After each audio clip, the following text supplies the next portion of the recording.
如果你係專業服務嘅老闆，想做內容咧，但又棘住喺拍片，咁呢條片咧就絕對可以幫你咧避開最易燒錢嘅錯誤啦。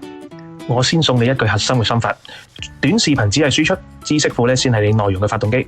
要記得專業服務做內容咧，唔係做視頻製作，而係做信任結構。好多老闆一開波咧就去買相機啦，又租個 studio 啦，揾剪片師，結果咧拍咗3-5條片咧就完全卡咗喺度啦。如果我同你講做內容嘅第一步絕對唔係拍片，係唔係會覺得哇唔係啩？其實我嘅意思係你連下一條片會講咩，點令客信任你都未諗通，咁你拍得越多咧就死得越快。我哋不妨睇下啲頂尖商業顧問咧係點樣做內容嘅。佢哋面對最挑剔嘅企業客戶，絕對唔會一嚟就講啲好深奧嘅微觀經濟模型，而係會先建立一套客戶嘅 Q&A， 將客戶喺簽約前啦、合作中同埋出事咗之後會擔心嘅幾十條實際問題咧，用最直白嘅人話咧逐一拆解。當你個腦裏面有咗呢套又系統化又隨時可以搜索嘅知識庫打底咧，你拍片只需要順理成章將呢啲答案讀出嚟就得啦。